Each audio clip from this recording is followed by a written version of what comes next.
اللہ کی رضا کے لیے۔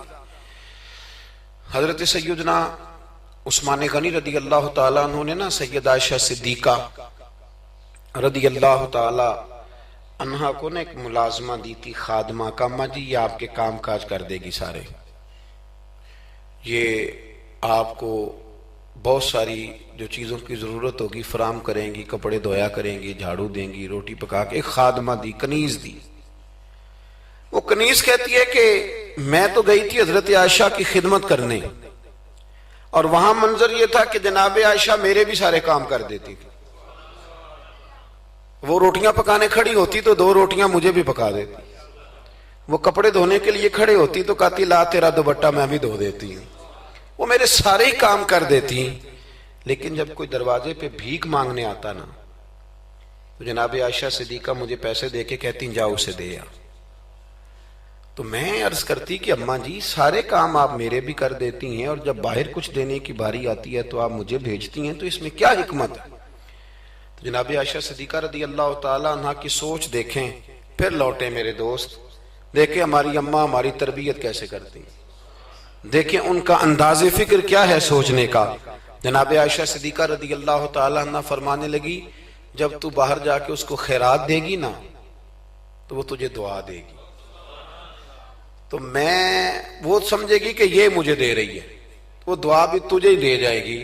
میں دعا بھی نہیں لینا چاہتی، میں نے جو بھی اجر لینا ہے قیامت کے دن اپنے رب کریم سے ہی لینا ہے۔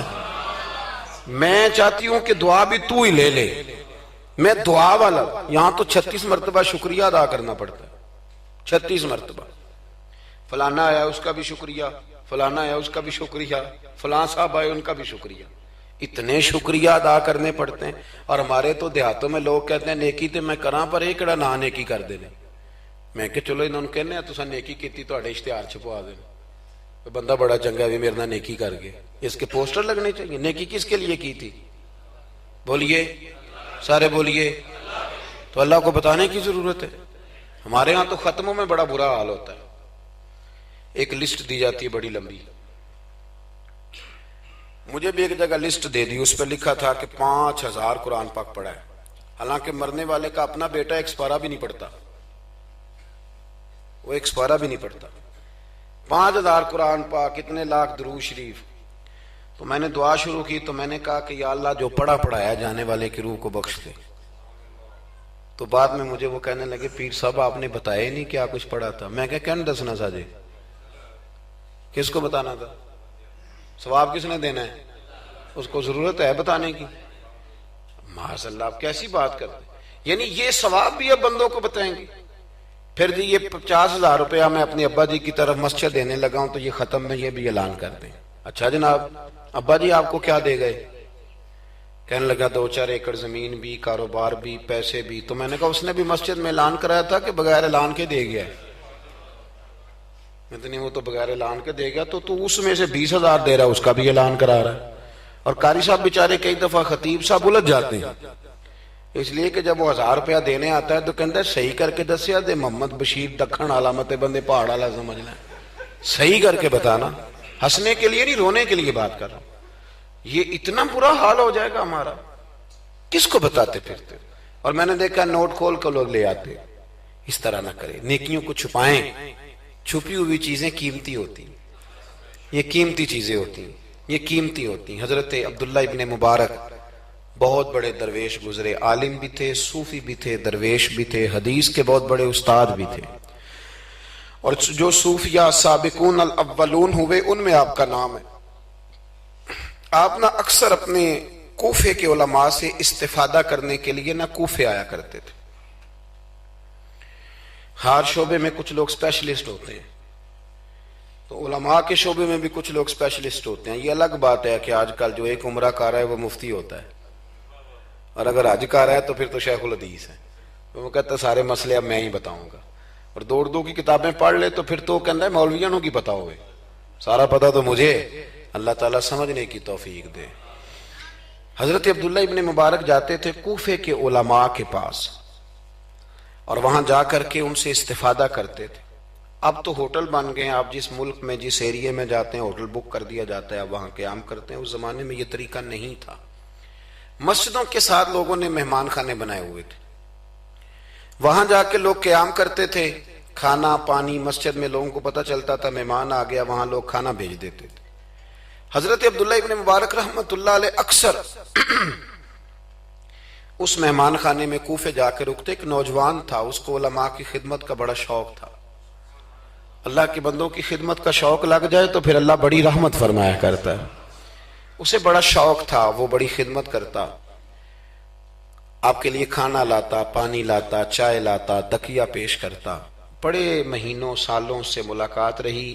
پھر ایک دفعہ حضرت عبداللہ ابن مبارک آئے کوفے میں تو پوچھا کہ وہ نوجوان کہاں ہے؟ لوگوں نے عرض کی حضور وہ چھوٹا سا کاروبار کرتا تھا تو اس پہ قرضے چڑھ گئے، جن لوگوں کے پیسے دینے تھے نا وہ بڑے تگڑے لوگ تھے، انہوں نے پرچہ کٹوا دیا، کوتوالے شہر سمجھ لیں کہ ایس ایچ او گرفتار کر کے لے گئے۔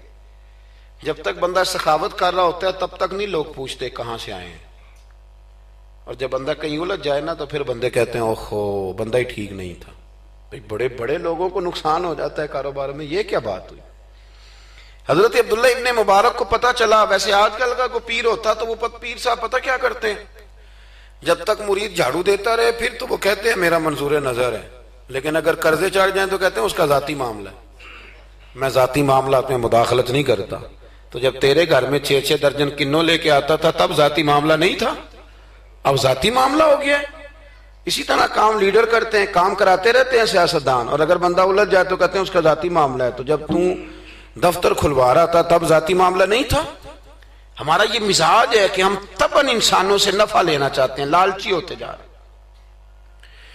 سیدنا عبداللہ ابن مبارک رحمت اللہ تعالی علیہ نے کہا قرضہ چڑھ گیا ہے اور وہ بند ہے جیل میں۔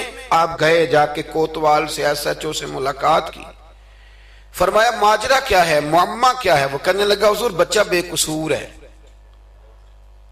بیچارہ کام کرتا تھا تو اچانک نقصانات ہوئے تو ہوتے ہی گئے۔ انسان جب کامیاب ہوتا ہے تو مٹی کو بھی ہاتھ لگائے تو سونا ہو جاتی، اور جب ناکام ہوتا ہے تو ایسا پھسلتا ہے کہ پھر کسی جگہ اس کا ہاتھ نہیں پڑتا۔ وہ الجھ گیا، حضرت جی الجھتے الجھتے قرضے چڑھ گئے، اور حضرت صاحب جس پارٹی کے پیسے دینے ہیں وہ بڑی سخت ہے، وہ کہتی ہے کہ ہم نہیں چھوڑیں گے۔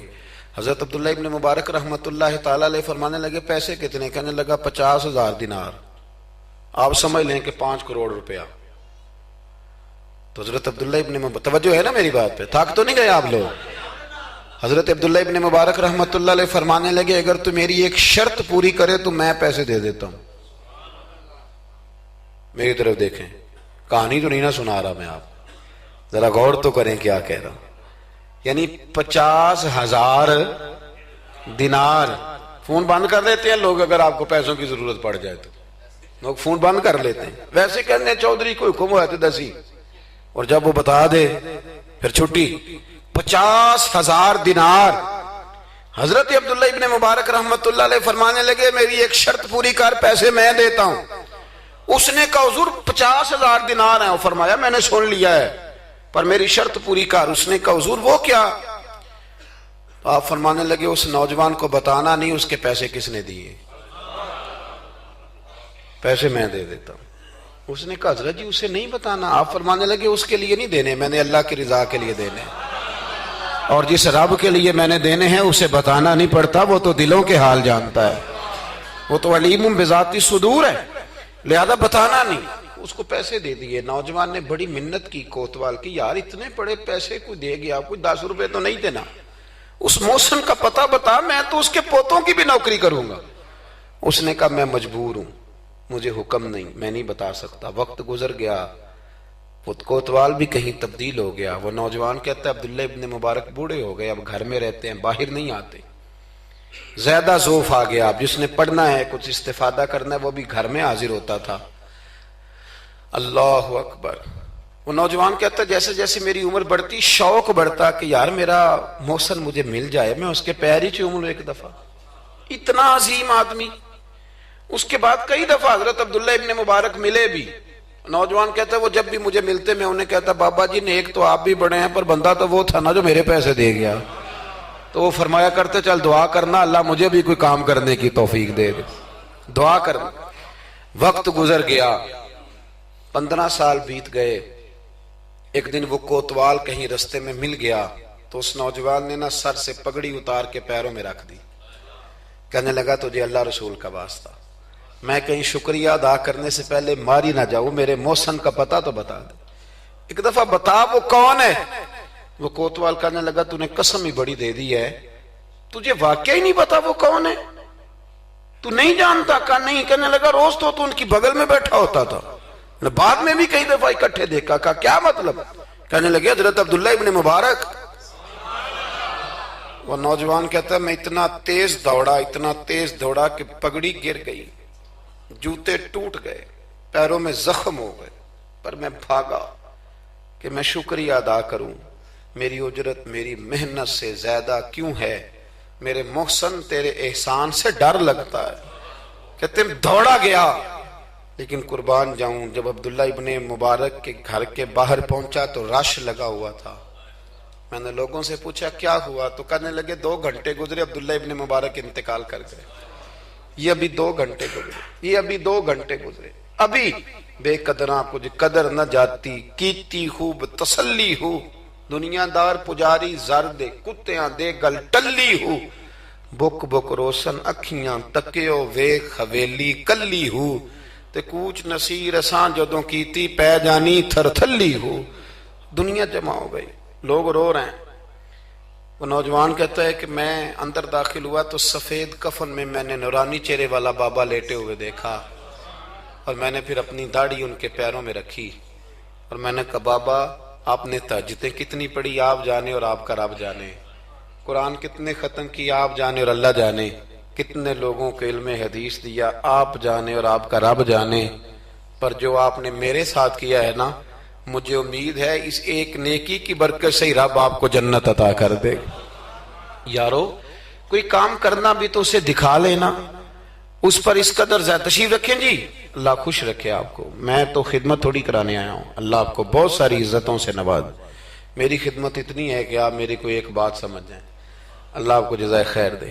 عزیز دوست, اگر مزاج میں خلوص ہو, ایک دیکھیں نا, بیوی کو آپ سارا خرچہ دیں, اس کی ہر بات مانے, لیکن اسے پتہ چل جائے کہ میرے ساتھ مخلص نہیں, کہیں اور بھی اس کی نظر ہے تو گھر بستا ہے. اور اگر خامد کو پتہ چل جائے کہ کپڑے بھی وقت پہ دھو کے دیتی ہے, روٹی بھی ٹائم پہ پکاتی ہے, لیکن میرے ساتھ مخلص نہیں, تو گھر چلتا ہے؟ اخلاص نہ ہو تو گھر نہیں چلتا, تو پورا دین کیسے چلے گا؟ لیکن لوگ دکھاتے پھرتے ہیں اپنا, آپ بتاتے پھرتے ہیں, الجھ گئے ہیں. کیا ضرورت ہے ان چیزوں کی؟ اگر آپ کے اندر خوشبو ہے تو خوشبو کو تھوڑی ضرورت ہے کہ وہ بتائے کہ میں خوشبو ہوں. خوشبو بتایا نہیں کرتی, خوشبو آیا کرتی ہے. خوشبو بولیے آیا کرتی. امام زین العابدین, بس بات سمیٹنے لگا ہوں, امام زین العابدین حضرت امام حسین کے کربلا میں بچنے والے اکیلے شہزادے, نواس رسول, جگر گوشہ بطول, حضرت سیدنا امام زین العابدین بیمار کربلا رضی اللہ تعالیٰ. امام زین العابدین نا, ان کا وصال ہوا تو جب ان کو غسل دیا جانے لگا تو ان کی پشت پر موٹے موٹے نشان تھے. لوگوں نے آپ کے صاحبزادے سے کہا یہ نشان کس بات کے ہیں؟ تو صاحبزادے رو پڑے, فرمانے لگے میرے ابا جی نا رات کو اناج کی بوریاں اپنی پشت پہ رکھ کے غریبوں کے گھروں میں پہنچا کے آیا کرتے. تب لوگوں میں تجسس پیدا ہوا کہ صاحبزادے آپ کہاں رہتے تھے؟ تو فرمانے لگے میں کئی دفعہ عرض کرتا تھا کہ مجھے دے دیں, میں دے آتا ہوں. تو فرمایا کرتے تھے پتر اگر تمہیں دوں گا تو پھر اس غریب کا نام بھی بتانا پڑے گا, پھر اس غریب کا نام بھی بتانا پڑے گا, تو میں اسے رسوا نہیں کر سکتا. میرا اس کا اور میرے اللہ کا راز ہے. یار کوئی تو نیکی ہو جو چھپی. ہمارے ہاں لوگ کہتے ہیں جی پہلے پتہ کرانا ہے بندہ مستحق ہے کہ نہیں, ہے نا جی. پہلے میں نے امام شافعی سے بھی ایک بندے نے آ کے کہا تھا, اس نے کہا تھی میرا دل بڑا کرتا ہے سخاوت کروں پر مستحق بندہ کوئی نہیں ملتا. تو امام صاحب فرمانے لگے تیرے پاس جو کچھ اللہ نے تجھے دیا ہے تو اس کا مستحق تھا, تیرا حق بنتا تھا. وہ چپ کر گیا. کہنے لگے اگر رب کریم نے تیری خوبی کوئی نہیں دیکھی اور تجھے اپنے فضل سے عطا کر دیا تو اللہ کے بندوں کو کیوں ٹٹولتا پھرتا ہے؟ اب تو انٹرویو اتنا سخت لیا جاتا ہے, اتنا سخت غریب کا انٹرویو ہوتا ہے کہ وہ کہتا ہے اس خیرات سے تو مر جانا ہی بہتر ہے. اتنا سخت انٹرویو لیا جاتا ہے. ہم سخت ہو گئے ہیں ہمارے مزاجوں میں. ہر مانگنے والا آدمی دکاندار. میں رات کو نا لاہور تھا تو واپسی پہ ایک جگہ پہ نا لاہور سے آتے ہوئے ایک پیٹرول پمپ پہ قریب ہی لاہور کے بریک لگائی بچے نے, کچھ تیل بھروانا تھا, کچھ اور طبی ضروریات تھیں. تو ایک بچی کوئی 10-12 سال کی وہ قریب آ گئی کھلونے لے کے. تو اس نے کہا انکل جی کھلونا لے لو. میں نے اس سے کہا بچے سے کہ کھلونا